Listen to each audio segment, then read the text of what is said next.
Jeremy from Jeremy.net. I am a comic book artist, writer, creator, self publisher, and I share my creative process here with you online. If you enjoy these live streams, would like to get additional bonus live streams twice a month, you can become a Patreon subscriber for as little as $2 a month. Head on over to patreon.com/Jeremy. It's patreon.com/GERIMI. If you'd like to get a free digital sketchbook, work in progress animated GIFs delivered right to your inbox, blog posts about what I'm reading, what I'm watching, what's inspiring me creatively, you can sign up for my free monthly newsletter at newsletter.jeremy.net. And if you'd like to purchase physical copies of my books, or if you read digitally on Kindle, you can go to amazon.jeremy.net. That will forward you to my Amazon author page. Okay, so let's see here. Today, we are working on some illustrations. Well, a singular illustration, as it were. See Byron in the chat. It says, hey, people. Hey, Byron, how you doing? Good to see you as always. The gang is rolling in. So, I can't remember how much of this I have shared with you guys, this piece, how much of the process I've shared up till now, because I'm all over the place. I make stuff, I throw stuff out, I jump around from comics to illustration to figure drawing. So this piece is the beginning of the finished version. So I have a piece called Spin Cycle. It's one of my prints that I've had around for several years. And a woman who remembers me from a comic convention I did in New Orleans well over a decade ago, she asked if I ever planned to do a follow-up because, she's a fan of this piece. And I thought, well, you know what? It's been a long time since someone reached out to me directly and asked me, like, are you making more of this? So I thought I should listen. So anyway, I came up with a version. The first one's called Spin Cycles. This one's called Tumble Dry. So this time she's sitting on top of a dryer. Did a couple of color comps, and the overwhelming preferred color comp has been A. So what we have now is I took that color comp and I dropped it in here, and I'm slowly building the illustration over the course of this. So if I turn this off here, what I have is a background, just a tiled floor and a wall, some paint smudges on there. Each section of this probably took maybe like not that long, less than an hour, like 40 minutes. But so far, I haven't even really gotten into the actual figurative part. And I think this is one of those things where the longer I make art, the faster I will get at this process. But it really feels like this is something that should have been much faster than how long it has taken me to produce. I'm just sort of chugging along as I go here. And this is one of the things where I know that it's not 100% Procreate's fault because Procreate is limited by the processing power of whatever particular, whatever iPad you're working on. But the fact that I am limited in layers, for instance, as opposed to working at 300 DPI, I'm working at 400 DPI just so I have a little extra space in terms of scaling the image up or down. Well, scaling it up for any reason. Honestly, I wanted to work at 450, but 450 only gave me like 9 layers to work with, which is not enough. But even at 400 DPI for an 11 by 14 canvas, I only have, I think, something like 14 layers, maybe 16. So my plan for working on this piece is I've still got the comp in here, the thumbnail. And my process is, if I were to turn off these other layers, so there's the background itself, like the background floor, there's a gradient that's in here. There's the paint smudges on the wall, kind of the wall texture. There's the floor, ground plane, and the little trim against the wall. My plan is to take everything that you see visually here, And I'm going to start building the washing machine. But before the washing machine is done, I'm probably going to run out of layers. That point, I'm going to duplicate this file. I'm going to make the old file and just name it today's date. Then I'm going to move to the new file and I'm going to take everything that's the background and I'm going to flatten it. That way, if at some point I need to come back and change things in the background, I can, one, paint on top of it, or two, I can just go back to the previous older date file, grab the layered elements I need, make changes there, and export that out. Look, flatten it, copy and paste it back into the new file. So it's one of those things where it's a workaround to give me more layers to allow me to keep working with this on a layered file, even though I've got a flattened merge version. But when you're working on Photoshop, Photoshop is kind of past the point where you really, I mean, I don't want to open a file that has like 100 layers. But for something like this, I probably would end up with something like maybe 10 layers for the background, 10 layers for the foreground, 10 layers for the figure in terms of all tweaks and layers. So somewhere around like 30 layers. So more than double the amount of layers that I have for a file of this size. And I would probably go full on either 450 or 600 DPI if I were working in Photoshop. So there are limitations that Procreate has. I'm sure that on a newer iPad, it would probably be less, but what can you do?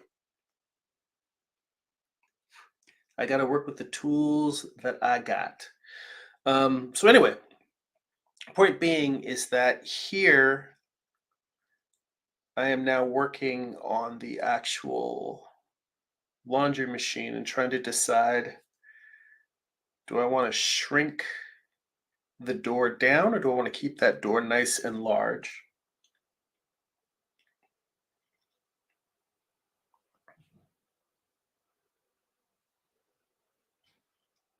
The other thing I can do is also move the little, there's a little line at the bottom to kind of separate the upper part from the lower part. And these are all just little minor compositional changes. And I think what I'm actually going to do is I'm going to split the difference here. And let me see. No, I don't want to do that. Let's keep this uniform.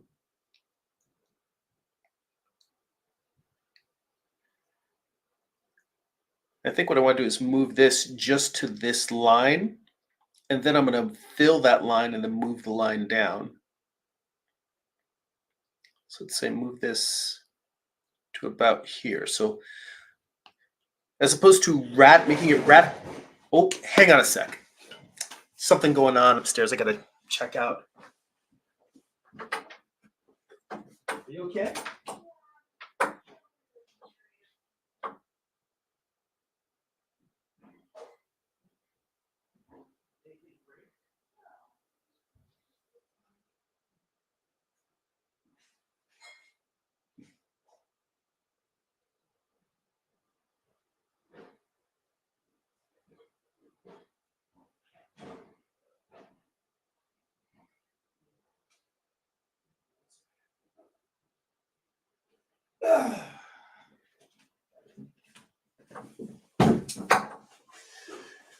Oh, sorry about that.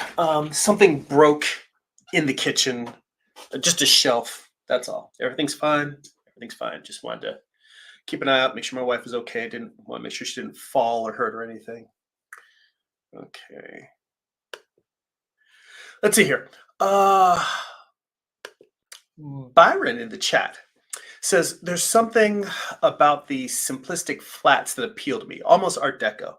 Well, interestingly, I don't plan to get super rendered, but yeah, Byron says, no worries. Always good to check on things like that. Yeah, if I hear a loud, we're both the type where if we hear a loud crash, the first thing we do is just go running and saying, "Are you okay?" Always doing a little health check. I'm not actually sure how rendered I'm going to get with this piece when I get to the end, because part of the point of doing the thumbnails in that simple style, in an effort to spend more time working with color. I've been trying to move away from drawing with lines and just drawing with color shapes. And normally I will draw a thumbnail, just black and white, mostly line art, and then I will color underneath it. Instead, I'm trying to do thumbnails where I'm just working with patches of color, sections of color, and cutting and pasting, filling in. And now I'm trying to leave line art out. But what that means is I'm not actually sure how far I'm going to take the rendering. And I really don't want to take the rendering that far. And by that I mean going for similar to what Byron was saying in terms of art deco look. It's not necessarily that I want a lot of rendering, but I want just enough to, I guess, get the message across, what the piece is, what I'm telling visually. All right.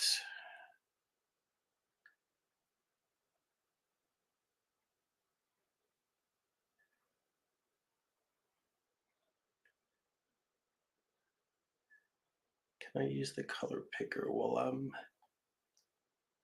in this mode?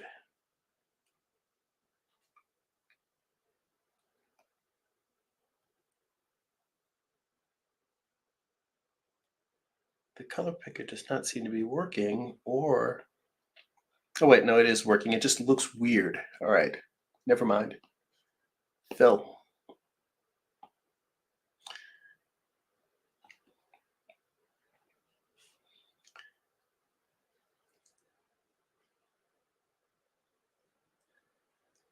And now I can come in here and you know what? And I see that I didn't fill it perfectly. Like there's a little notch in here, and on the other side it sticks out a tiny bit. But I'm almost thinking when I drew this, it this whole thing, if I turn off the thumbnail, this all looks super clean. And I'm gonna have to go in here and intentionally mess this up. So little things that are off and just a little wonky like that, I'm actually more inclined to just leave those elements and let it be off. So you know what? This will probably be easier if I just put a layer above so I can just move this line around, whoops, to where I want.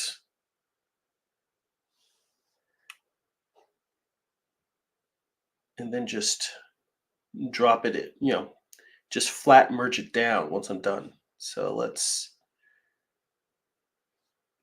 fill that.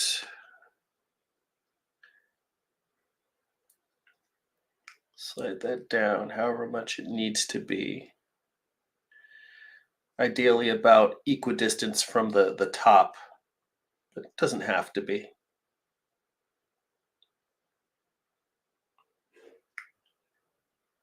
Say right about there.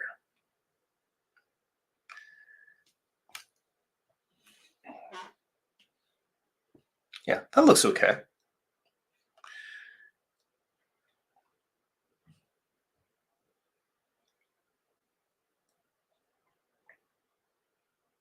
Yeah, then just merge that down. And it's funny because I've been using Photoshop for,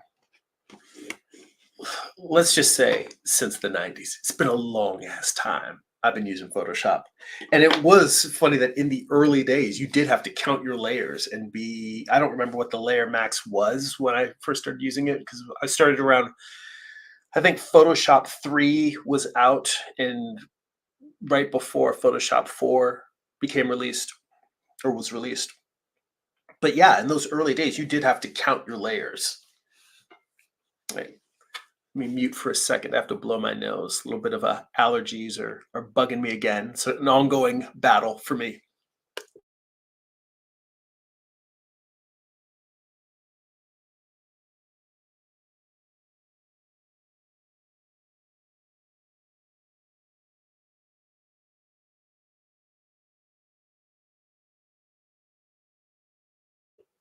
Let's see here. Oh, hey, James is in the chat. Good to see you, James. How you doing? Welcome, welcome. He says this looks interesting. Yeah, I hope so. I hope so. Um, I had started off the stream by showing the um the thumbnails that I had produced for this piece. It's a companion piece to an older illustration I did. It's a woman sitting in a laundry basket on top of a dryer. And now I'm just taking this rough thumbnail, which was drawn at a much smaller size and a smaller resolution. I just dropped into the larger file, and now I'm just drawing the elements as I go. So, and hey, Red is here too. Hey, Red, welcome. Thanks for joining us. Welcome to the chat. Welcome to the stream. Let's see here. James says, not too bad. I was inspired to draw this past week, but I was dozing off quite a bit. I will shoot for this week. You know, um, it is interesting. I think that, as we get older, our body's comfort with just pushing through and grinding diminishes. There was definitely a time when I would just be like, I'm going to work for as many hours as I have to work. Does not matter how tired I am. Just keep grinding. But last night specifically, I my wife and I went to a little local event, had some wine, had some food, and I just remember thinking afterwards. I really, I was planning. I thought that I would spend the evening doing artwork, and instead, I just like after dinner, I was like, I need to lay down. I need to get some rest.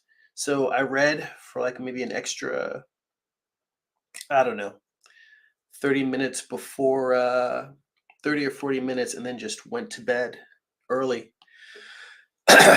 My point, I'm rambling because I'm rambling because I'm drawing and thinking at the same time. But sometimes you just gotta let your body rest. That's all you can do. Um, hang on. Why is that? Oh, because I can't see the layer underneath. Yeah, I think that in earlier days I would just grind just to grind, and now I'm very much like, you know what? If my body's telling me to rest, then hopefully it will pay off on the other side. And to a certain extent, I got up earlier today than I would normally on a weekend, so I feel like that's a positive. It's not as much time as I would normally. I thought to myself, okay, the time I would normally spend doing some writing in the evening, doing some drawing, I'm like, all right, well, I'll just wake up tomorrow and I'll do that. Knowing that I would do that before even getting to the live stream. I got a little bit done, a little bit of organization. But, you know, I struggle with not having the same capacity to grind that I had when I was younger because we realize the amount of time we have on this earth is precious, and it's always still going. Right. I need to move this layer up to the top so I can, my reference layer, so I can look and see just what I want to do next with this part.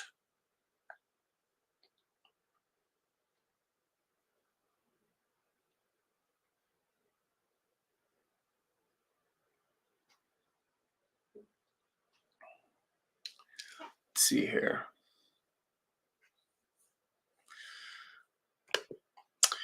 Red mentions, I've decided to make my comic entirely fictional by making the setting of Earth's map fictional, like different continents, different islands, so on. So you name it, like fictional cultures. Kind of like, I guess, something like a Final Fantasy, where it's absolutely a world that has different environments, different continents, and different people and cultures. Well, that makes complete sense. If that works and frees up your story, it gives you the freedom to tell it the way you want to, then that is exactly what you should do. Let's see here. James says, right, I'll put a news type show or talk show, put on a news type show or talk show and draw. I'll having something on in the background.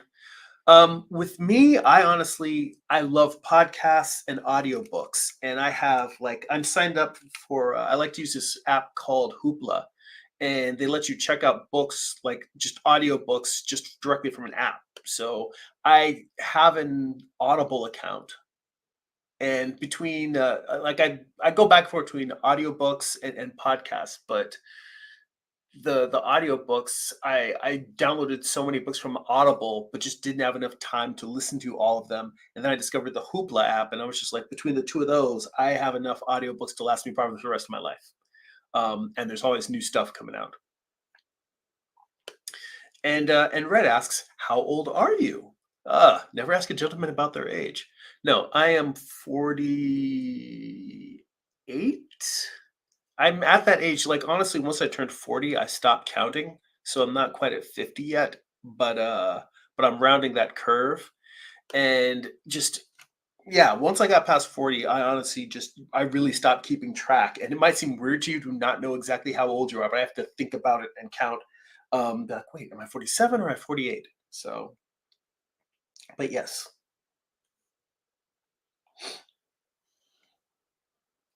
Let's see here. And I'm probably gonna put a shadow under the washing machine or the dryer. Let me keep going with it's one of those things where I could very easily just get caught up in details, and I need to just keep the image itself, the illustration moving. So getting too focused. Let's see here.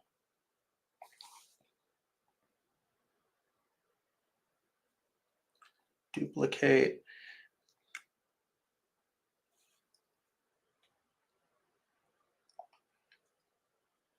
And I forget how to do it, but there is a way to scale directly from the middle. Maybe it's just pinching.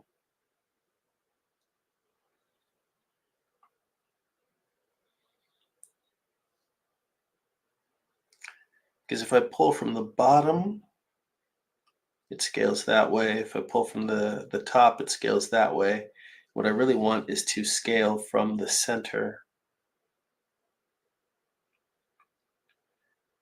What happens if I lock?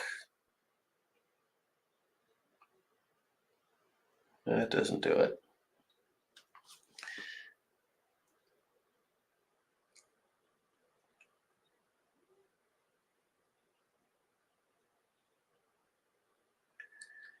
It's not that this has to be perfect, but I kind of want it to get sort of the right feel. In fact, this laundry machine might be a little too wide.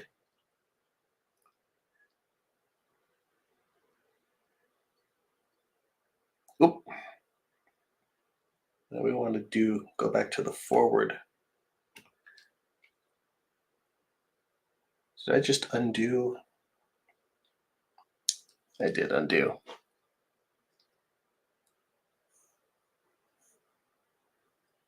Oh, sorry, Red. Did not ask how old am I. Red asked how am I? How am I doing? Like how am I?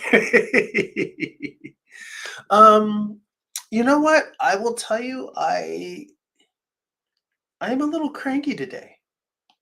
It's just one of those days where I woke up, and part of it was that one of our lovely cats decided to continue to wake me up between the hours of 3 and 6, and I just did not get proper sleep, even though I went to bed early. But honestly, sitting and making artwork is the most therapeutic thing for me emotionally and psychologically. It puts me at calm, puts me at ease. So I'd say the longer I'm sitting and doing this, the better I am, the better I feel. But going back to the earlier conversation about feeling too tired to draw, or not having time to get all the stuff you want to get done. That is something that nags at me.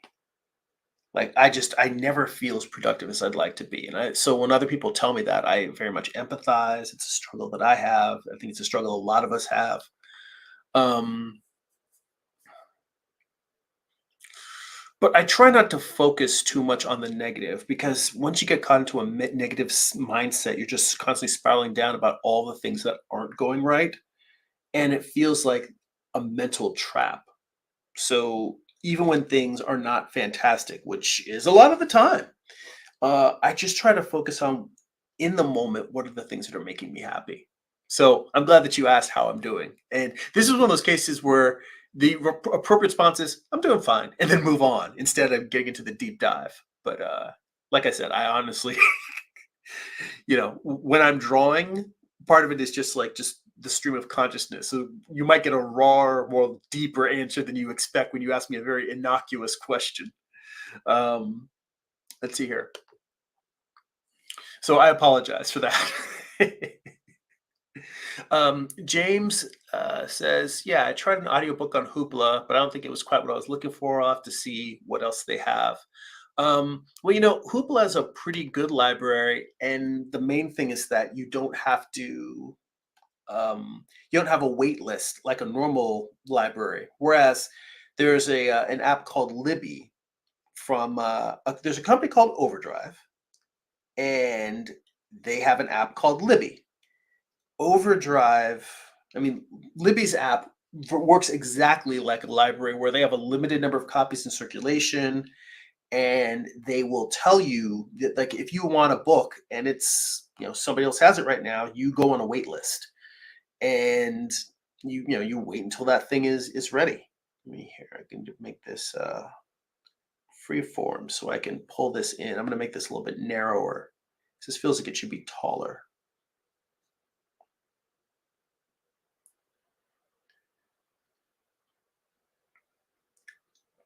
Now that leaves extra room along the side, but let me see here. I need to put a quick sketch on top of mine to see. Or actually, no, I can just put this on multiply. Of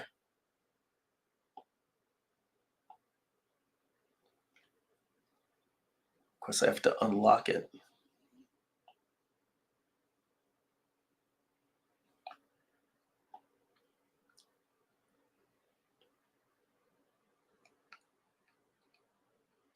I just want to see where the basket will line up with this narrower laundry machine, with this narrower dryer. And it looks like it should still fit.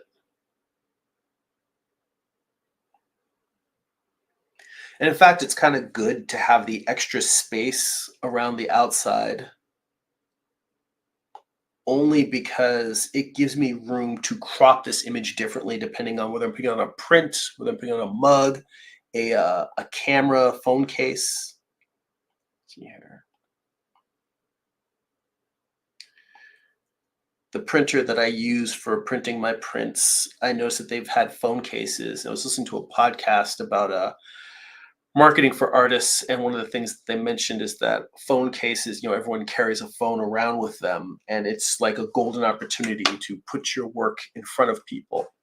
So I'm trying to create images that can work in multiple scenarios or multiple formats on multiple products.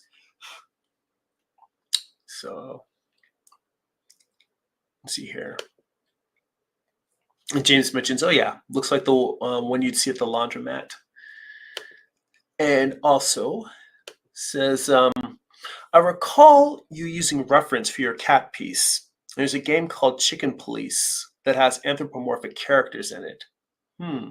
I've not seen Chicken Police, but I mean, there's a long history in comics and illustration of anthropomorphic characters.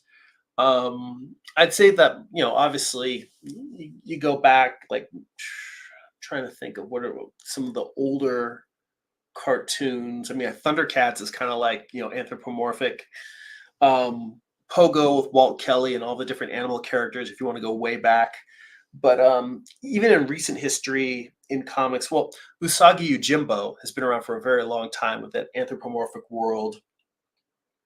And then I also think of books like I never had a chance to read it, but Telos by Mike Rowingo, where there's a tiger that is sort of like a knight, sort of a fantasy medieval knight type story, but with a tiger character as one of the main characters. And in recent history, I've been reading a European series. I believe it's an Italian, no, Spanish artist writer team. They do this book called Black Sad, which is like a pulpy sort of Raymond Chandler crime novel series following a detective, but it's all anthropomorphic characters: cats, bears, lions, tigers, polar bears, all of that. It's very much like Chinatown with animals. If you like Animal Farm, think of Animal Farm, but instead of politics, it's crime noir. Um, yeah, and I've only read, I think, the first volume of Black Sabbath, but it's definitely something that's on my list to work my way through. Too many good comics, not enough time. Let's see here.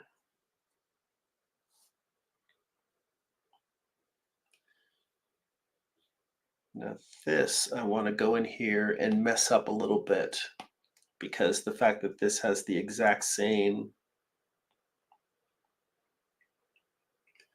notch in the same spot. In fact, it's probably easier for me to do the freehand select and cut that off than it is for me to add to it.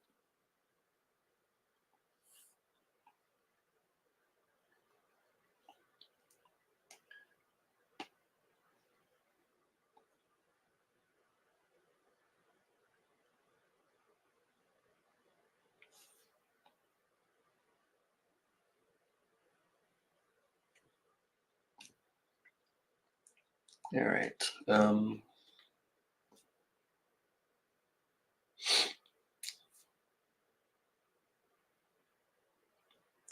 And I guess the thing that I sit here and I spend too much time wondering over is just how much to correct and adjust.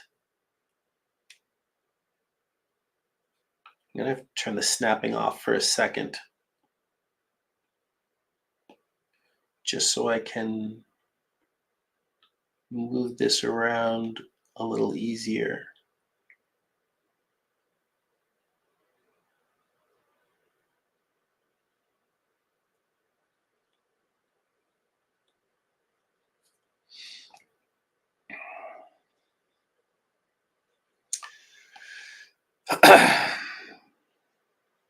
Go back to here. And I'm going to put a little, I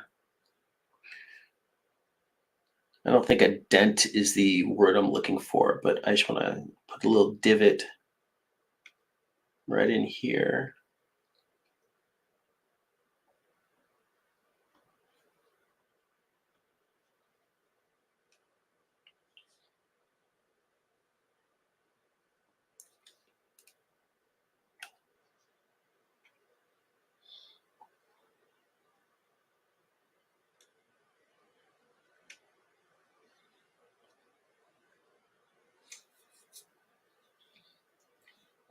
Yeah, I'm gonna have to go through here and just mess up the edges and maybe use the warp tool or just grunge this up because it all looks super clean and polished right now.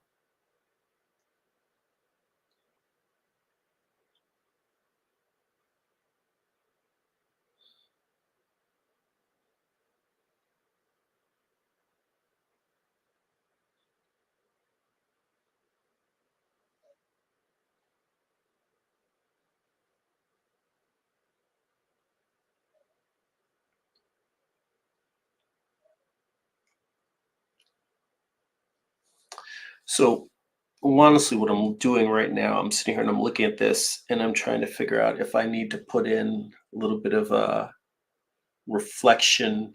I think I'm gonna have to draw the clothing that's gonna be inside the laundry machine before I flatten this disc.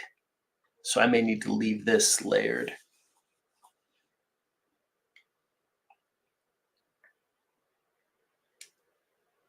All right. Well, in that case, I don't think there's anything else I need to do to the background per se.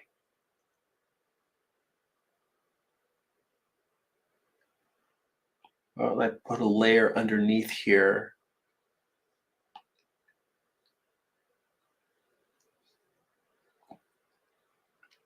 Let's say, since this is sort of a warm pinkish thing, let's go with the shadows. Let's move the shadows over into the cool blues.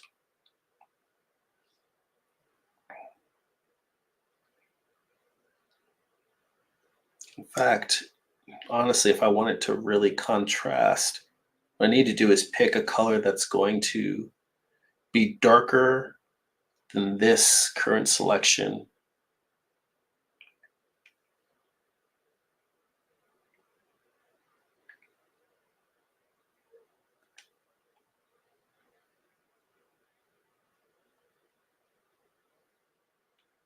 Let me try that again.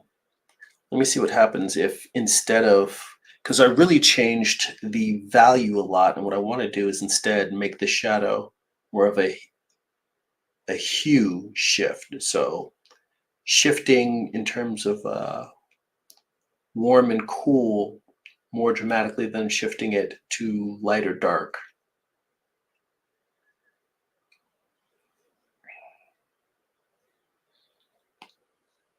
And let's go with a soft brush and see if we can get a nice little airbrushed drop shadow here.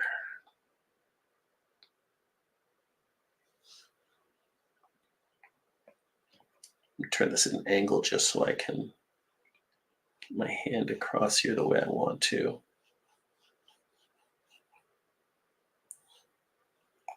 To my brush size here. It's a pretty big brush.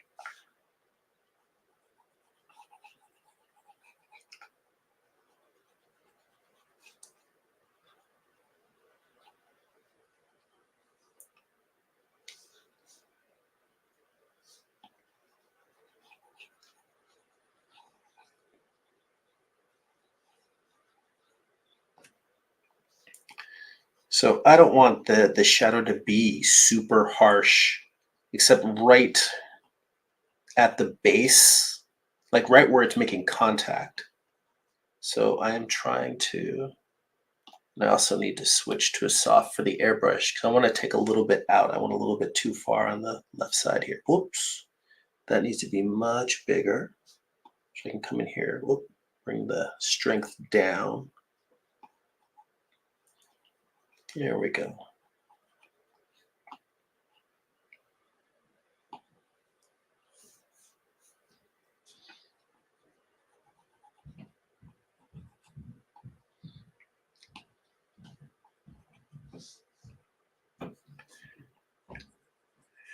And this is something that as I continue to study the craft of illustration, I think about how far do I want to push detail?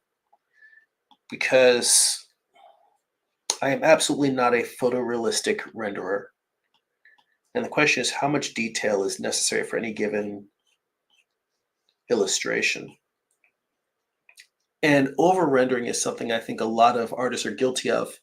I believe that generally I'm kind of guilty of under rendering. Like I'm kind of happy to just do something with flat color and get basic anatomy in and be like, all right, yeah, it's done, and move on.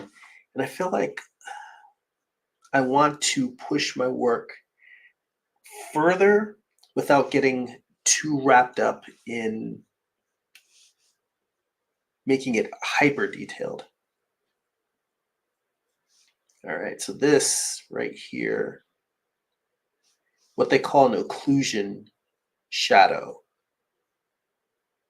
where it's not just an object facing away from the light, but it's literally blocking the light. I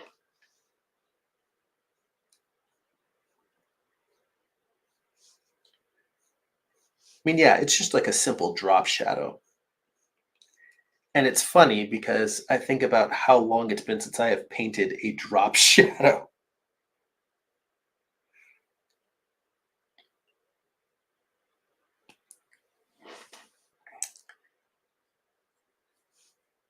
because I'm so used to in Photoshop just putting the drop shadow effect on something and moving on.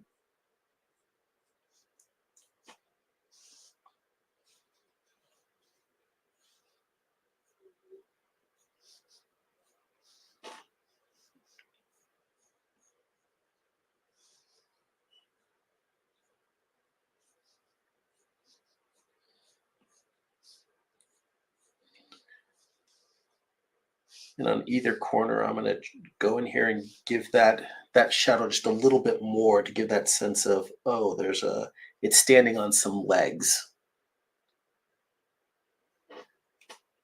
I don't know if that's the effect that this will give. Oh, no, not like that.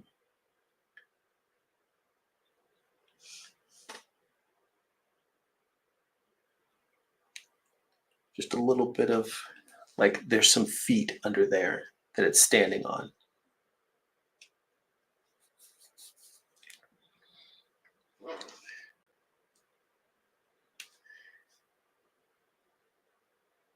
And the other thing that is new to me is doing this type of stuff in color, because the old me would just say, well, if it's a shadow, it's black. And I would just do that in black and that's it, and life goes on. But now actually attempting to try and do things like doing shadows in dark, slightly varying hues.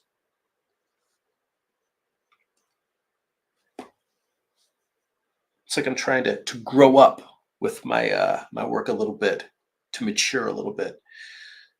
Let's see here. All right, let me go back up in size and back down in opacity, and I'm just going to knock back super subtle. I'm going to add a little bit of tone.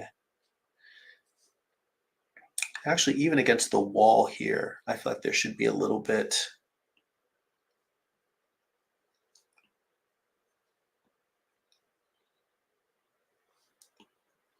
Just enough to just knock everything back a tiny bit.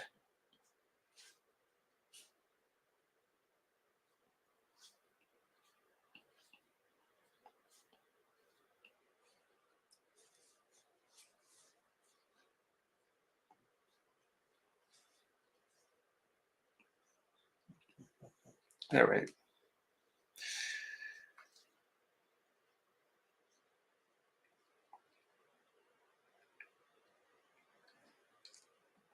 And even though this is, you know what, the lighting can be a whole nother thing. Before I move on, let me take the time to make some selections here that I can save into this file. So, I mean, in the end, I may need to remove some of these, but whoop, turn off that color fill.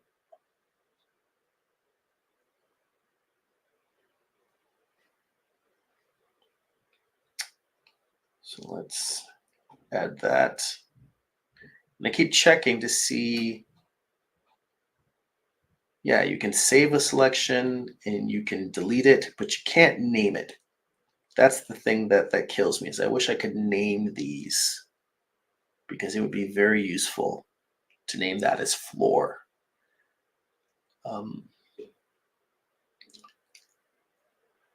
Let's grab the actual washing machine. And we'll save that.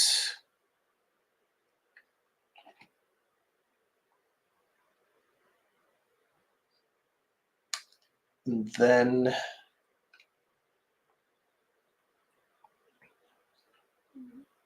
I'm going to take this inner layer.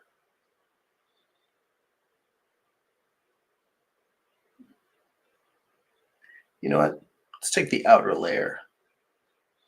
The door opening here. So I'm saving these selections so that later on, if I need to come in, once this thing is merged, I can come in and these things will be saved like alpha channels, and I can just grab the selection again to paint highlights into it or what have you.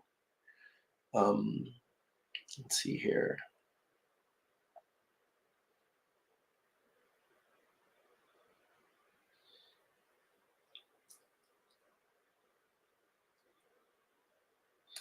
Actually, let's just take the inner one because the fact of the matter is I can see that I've already merged this darker outer circle with the light inner circle that really makes the door. So if I save that as a selection, I'm gonna have to come back in and modify it anyway. Because if I just try to paint a highlight on the top of that, what it'll do is it'll cover over the dark part, and I really want it to only be on the light part. So these are the whole reason why I'm thinking about these things now, because what I'm prepping for is to take all of the background in this and merge it in the next version, so I can go in the next file, so I can go ahead and start, painting the figurative work. But I'm going to come in here and let me select that color.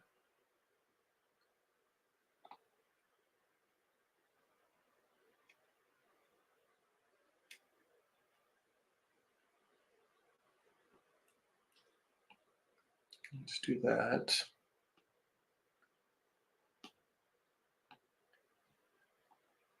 I'm basically doing the same thing I did with the inner, where I'm just that little nub that's there bothers me. It's not so much that that nub is there; it's that it being on the inner circle is fine. It's a little spur that gives it some character. It's a little imperfect. It changes. I actually want that, but to have it repeat on the outer circle and on the inner circle, that irritates me. So I wanted to get rid of it.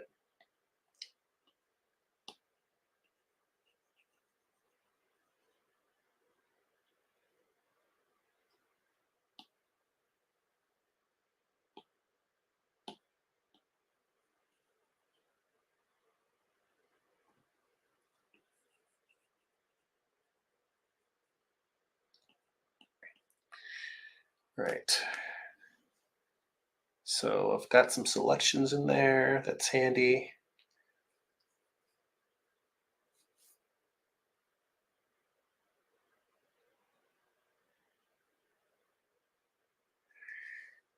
I might want a selection of the tiles on the floor. So, nope.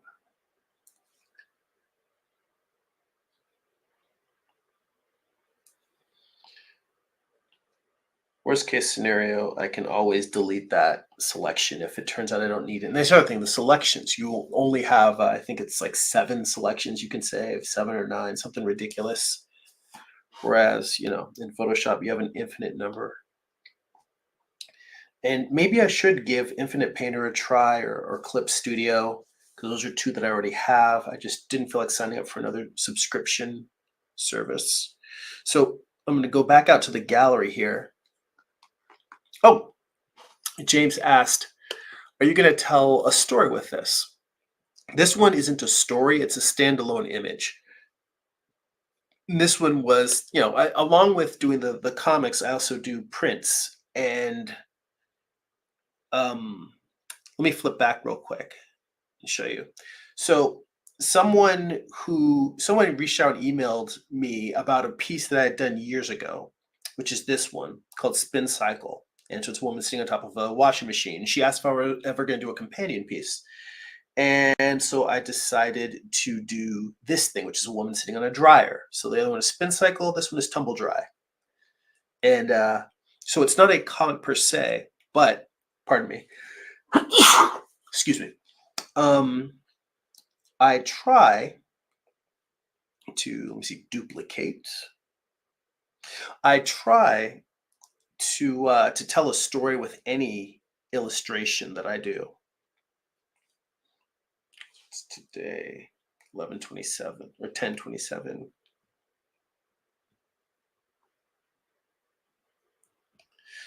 And this is something that, a side note, I'm naming the file here. I don't know about you guys, but the fact that my day job tends to be in graphic design, And anytime a file is called final, it drives me nuts because there is no such thing as a final file. Things are always changing and warping and um, being manipulated and being reworked, or even when something is done, there's always a time when you have to come back and revisit it. So what I do is my working file is just named whatever the project or the assignment is named, and then I save the word final. No, I never use the word final. I just, whenever there's a new version, I take the most recent version, make a copy and name it that date, and then leave that as my trail of backup. So if there's like, instead of having version 1, version 2, version 3, version 4, I just have them named by date. And to me, that's a much more efficient way of having versions while still just keeping. You could just have all the other versions with different names, but people will get confused and they might say, well, is the one that's the original file name, is that version 1, and then all the other ones are the later ones? Whereas the one that's the current date, that the one that has nothing added to it, that's the current file. All of the dates prior are just when those were created. So I really prefer that version. I throw that out there only because file management is a thing. It's a challenge. Right. Now this gives me a chance to get into into actually blocking in the figure a little bit, which I thought would be nice to do at some point during this session. So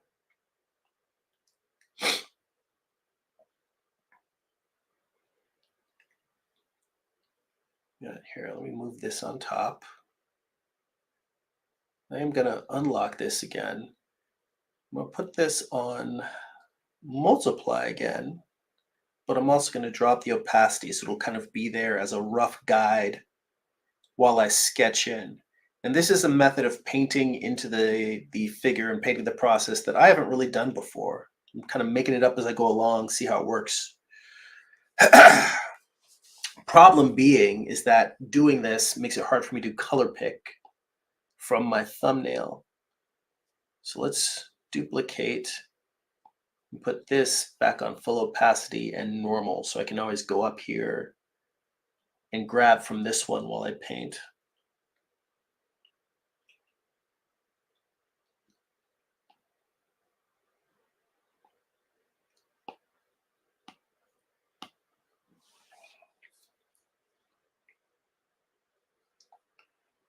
So let's see here.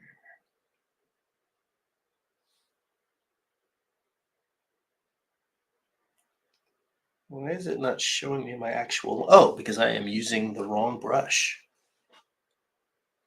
Let's make sure that layer is cleared. Let's go back to my normal comic booky brush.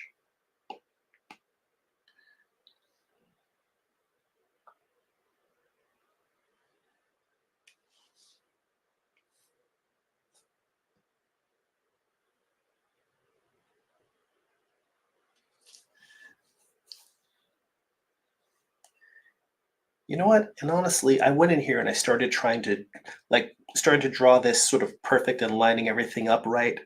But maybe I should just let the lines be more organic.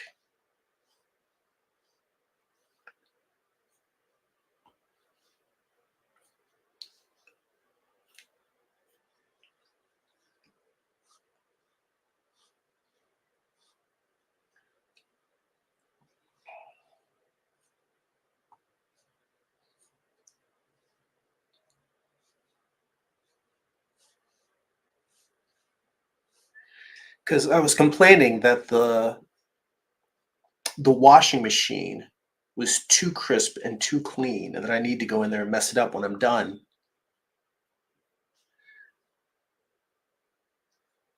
And then I was about to just repeat the same thing with this, and I'm like, you know what? Let's just go ahead and do the laundry basket and let the lines be a little wobbly and a little wonky. Have this thing feel like it's a lived-in part of this person, this character's world.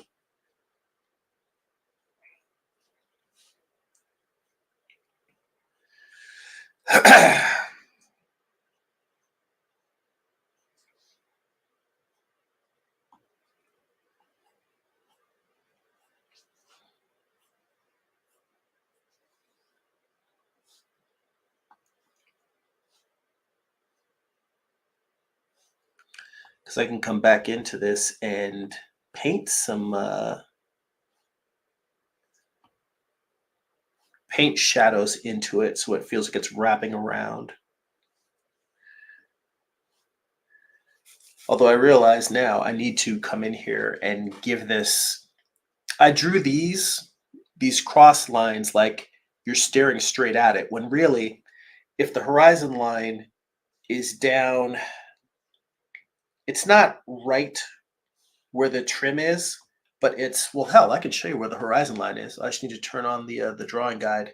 See, so the horizon is down here, and because of that, I just realized it. Because see here, you can even see where it's the. I put this guide in there so that I could draw the tiles in perspective. So if the horizon line is here, then I actually need to draw these as ellipses arcing upward. So I'm gonna have to erase that and redraw these. And in fact, it probably is a good idea for me to leave this perspective guide on while I'm doing it. Let's see here. James says, "Yeah, I get what you're saying about having a file including final in the name." Said I would do it because it helped me to keep things organized, especially when I had different colorways I was experimenting with until I decided what I wanted to go with. And he says, "I'm reminded what George Lucas said about films, how about how films were abandoned but never really finished." Well, I forget who the artist is, but George Lucas stole that from a painter, because the expression originally was paintings are never finished, just abandoned. And I'm probably going to look it up after this stream, but if anyone happens to know who originated that quote, feel free to drop it in the chat. But it's a quote that was originally established for painting, and then people moved on to using it for films. Let me pause again or mute while I blow my nose real quick. These allergies are killing me.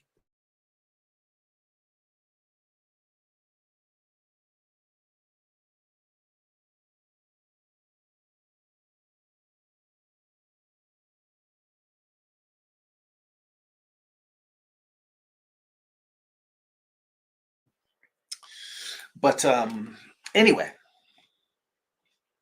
what I was saying about the premise of something not being finished, or a file not being the final file. I'm just going to erase all this again so I can draw the ellipses in better perspective. And even this, I'm choosing to try and draw this by hand, because if I wanted to, I can just draw a rough ellipse. Whoop, and it turned into a line. Let me undo that. I could just draw a rough ellipse and then have it created and adjusted, move around. Now, this is a feature that actually Photoshop, it would be kind of cool if Photoshop had, or if it does have it, I'm unaware of it and haven't used it. But point being is that this is something where it could very quickly create a bunch of ellipses, and I am actively choosing, as opposed to using this tool, to just go in here and try and draw them by hand and get them where I want them to be. Go in and clean them up by hand, because I just want them to be not as artificial feeling. But also, it's like this ellipse that I drew right here is probably, I think, a little bit too much perspective. It probably should be even thinner. Or let me put it this way, the angle, the degree, how much space there is between top and bottom should be even less. But if you can see what I'm getting at here, which is just these are all ellipses that are above the horizon line.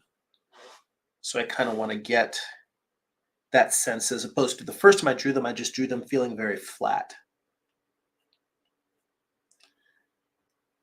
And I want them to have some depth. And the higher part of the ellipses is in the front.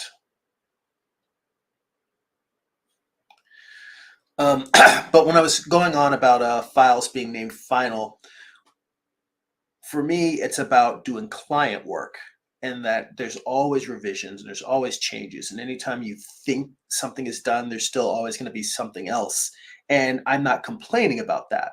But every time someone will put name a file final, I was like, that's a lie. You know it's a lie. You can never put final in the file name. And finally, I found a way, a naming convention that to me felt like, oh, okay, that actually makes sense. And it respects the fact that there's going to be ongoing changes. And see right here, I realize just by virtue of drawing these ellipses at an angle as opposed to flat, now it made me realize the other mistake that I was making, which I'm going to flip back to the original and show you, which is, turn this off. So here, I just basically kind of divided the space. You've got it, I mean, honestly, the outs, if you look at this and it's divided into 4 verticals, obviously the inner one should not be the narrowest, they should be wider. But the fact that I didn't have them getting close, a separate narrow set near the edge. And what I mean by that is, if the verticals are equidistant, I shouldn't have them all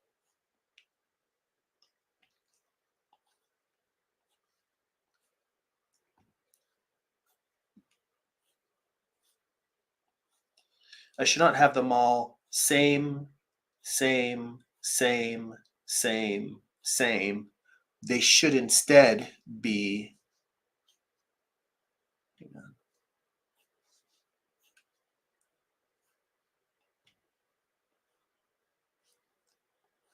they should be, you've got this divided, then that divided, then a little narrower, and then narrower still. Because the object is a cylinder, it's turning away from us. As we get close to the edge, these spaces should be getting smaller.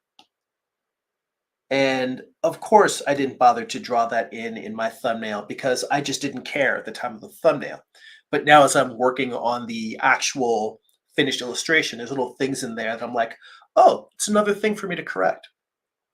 And this is an interesting thing for me in terms of the process of making art, is just remembering that there's not just making art, but making illustrations, being able to come in and say, oh, there's still problems to solve. Just because I obsess about thumbnailing and working out the composition and working out the colors beforehand, it doesn't mean there's still not problems to be solved as I progress through an illustration. It doesn't mean there's still not mistakes to be fixed. You can't just start the illustration and then you can't just do your thumbnails, work out the piece, and then go on autopilot. Because if you do that, you're going to miss something. I'm missing the fact that I didn't draw the ellipses in perspective. I'm missing the fact that I did not draw the verticals of this laundry basket wrapping around as opposed to just being straightforward. And I'm also going to have to go in here and erase some of the rear ones. Actually, that's a good point. I drew the ones in the front, but there's going to be a woman in this basket, meaning that the underside of each ellipse, I'm actually going to have to erase. I mean, not completely, but for the most part, in the middle of the figure, it's not going to need those. These are all little things that it's not going to need because she's going to be blocking them. And just to let you know, we are just past an hour. So I don't think I'm going to get into actually drawing the figure this stream. So it really was just, me painting some backgrounds and doing some setup for the next session.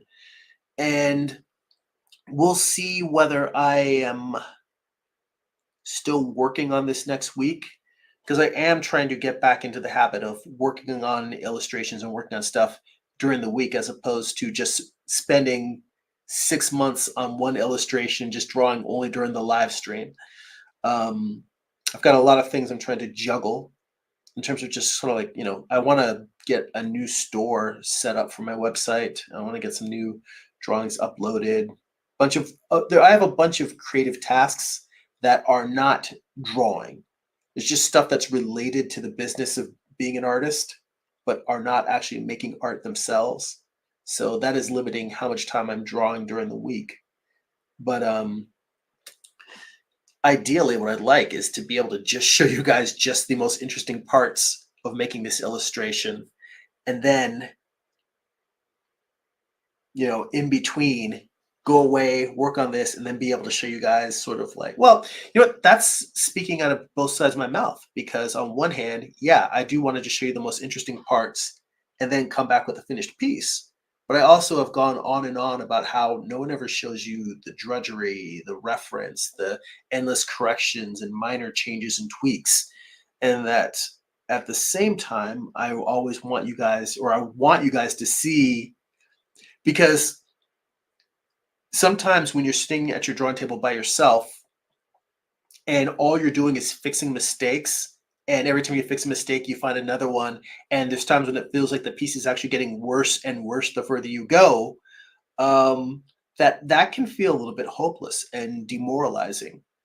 And I think by sharing how horrible a piece can look, even when you've been working on it for a long time, and still hopefully bring it in for a landing, a good landing, come up with something that you're actually proud of, happy with.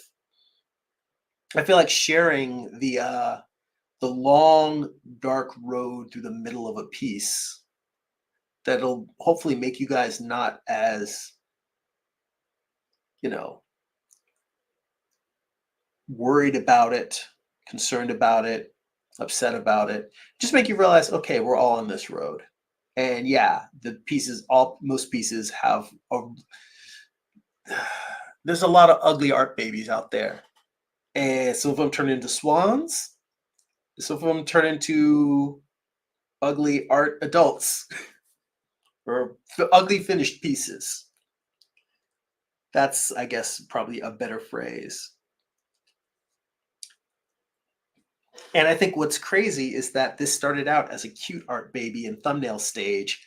And then from the terrible twos on, it's ugly and nasty and always has a bad attitude and doesn't want to take out the trash. And we'll see what happens when this art piece moves out of the house.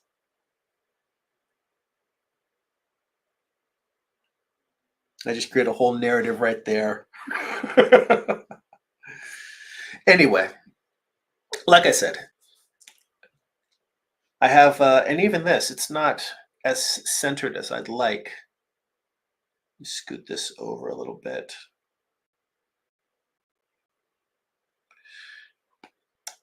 Work continues. All right, last couple of comments. Byron says, "I feel like this analogy got out of hand, but I feel it. If it didn't get out of hand, it wouldn't be one of mine. That's how I do."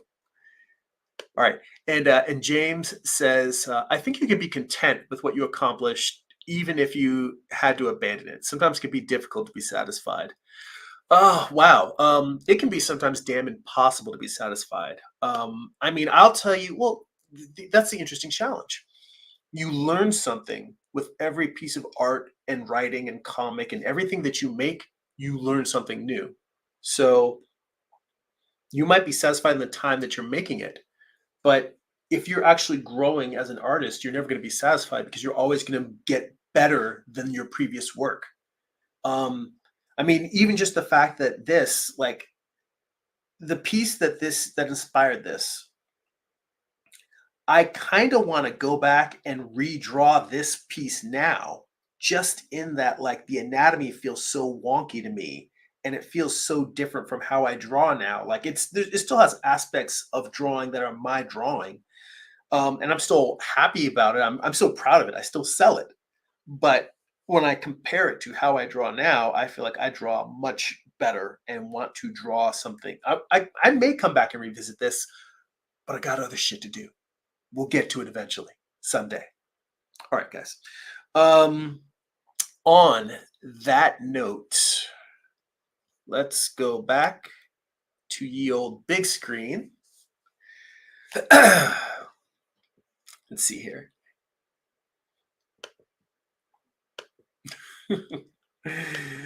Byron says the head is a bit big, the lower body too small, but it's a great composition. I will take that. Thank you. Yes, the all everything you said, proportion wise, completely true, and all things that I probably want to fix and tweak in a new version. But I'm glad you agree with the composition. I mean, and that was the thing I was going for in this new one is to how to make a new piece with the same composition. And I think I think it's working. All right, guys. So on that note, if you enjoy these live streams and would like to get additional bonus live streams twice a month where we do deep dives into some of the best art books around, we do a thing that I call Art Book Study Group, where we sit down and we do studies from some of the best art books around, try to suck out all the knowledge we can. I've been doing a long running series on Walt Reed's The Figure, and we're almost done with that entire book. So we're on like kind of the last 10 or 12 pages. But anyway, you get access to that. You get access to an online digital archive where you can read my comic books. You get access to a Patreon exclusive Discord server where we share works in progress, tips, feedback. It's just an ongoing conversation, more of what we do here throughout the week. Head over to patreon.com/Jeremy. It's patreon.com/GERIMI. If you'd like to get a free digital sketchbook, work in progress animated GIFs delivered right to your inbox, blog posts about what I'm reading, what I'm watching, what's inspiring me creatively, you can sign up for my free monthly newsletter at newsletter.jeremy.net. And if you'd like to purchase physical copies of my comic books, or if you read digitally on Kindle, you can go to amazon.jeremy.net. You can pick up books like my first graphic novel, Eye of the Gods. It is a standalone comic. It's a psychological thriller about a man cursed with visions he cannot control. I'm the artist, writer, inker, gray toner, letterer. I basically do everything but ran it through the printing press. Then you can also pick up my most recent project, Morningstar.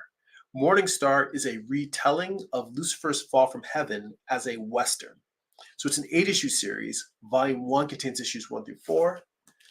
Volume 2 contains the conclusion to the series, issues 5 through 8. Both volumes have extensive back matter, character designs, thumbnails, script excerpts, page layouts, photo reference.